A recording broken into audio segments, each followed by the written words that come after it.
La crise sécuritaire et humanitaire en République démocratique du Congo était au menu des échanges à la conférence de Munich sur la sécurité internationale. Il était temps, diront certains, car ça fait 30 ans que cette tragédie perdure à l'ombre de l'actualité mondiale. La communauté internationale doit avoir le courage de résoudre cette guerre dont l'origine est connue. C'est la volonté du Rwanda de piller les ressources minières de la République démocratique du Congo et d'étendre son espace vital à l'est de la RDC. Voilà en résumé le discours de vérité que le président Félix Tshisekedi a tenu devant 2 panels de décideurs et d'observateurs avertis ce vendredi à Munich. Si nous laissons aujourd'hui un pays redessiner les frontières de l'Afrique par la force, qui sera le prochain? Quel sera le prochain territoire contesté? Quelle nation subira à son tour les conséquences de ce dangereux précédent? Il est temps d'agir. La République démocratique du Congo est un État souverain et comme tout État souverain, elle a le droit et le devoir de défendre son intégrité territoriale et de protéger son peuple. Face à l'agression qui nous est imposée, nous userons de tous les moyens à notre disposition pour restaurer la paix et garantir la sécurité de notre nation. Je le dis encore ici, nous n'accepterons plus que notre pays serve de champ de bataille aux ambitions prédatrices de certains de nos voisins. Nous ne tolérerons plus que nos ressources stratégiques soient pillées au profit d'intérêts étrangers, sous le regard complice de ceux qui se nourrissent du chaos. Bref, pour résoudre cette guerre, les dirigeants du monde connaissent la solution.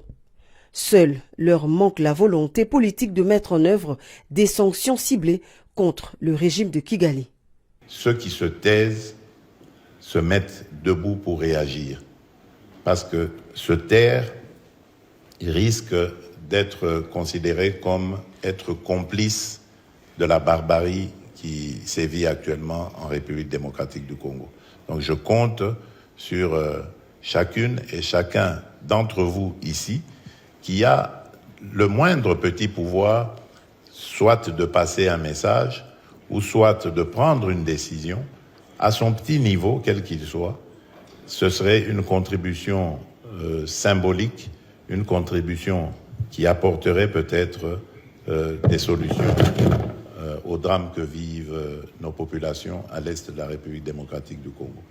Concernant un éventuel dialogue direct avec le M23, le chef de l'État a été clair, il s'agit d'un leurre et d'une option impossible. Ce n'est pas une question d'ego, une question d'orgueil ou d'arrogance lorsque nous refusons de parler directement avec le M23.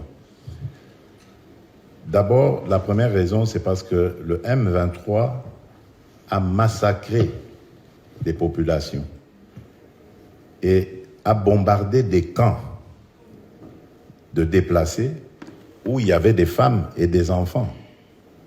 Ils ont été massacrés. Donc pour nous, c'est un mouvement terroriste. Et on ne négocie pas, on ne discute pas avec les terroristes. La deuxième raison, c'est parce qu'il y a le processus de Nairobi. Le processus de Nairobi règle la question des groupes armés.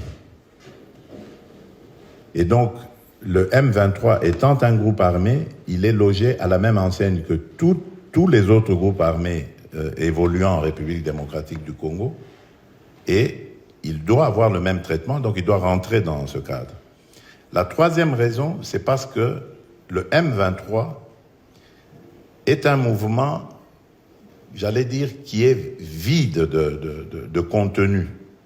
C'est en fait un supplétif du Rwanda. Le M23 est une sorte de paravent que le Rwanda met, mais en réalité, derrière, c'est l'armée rwandaise et donc le Rwanda qui se bat.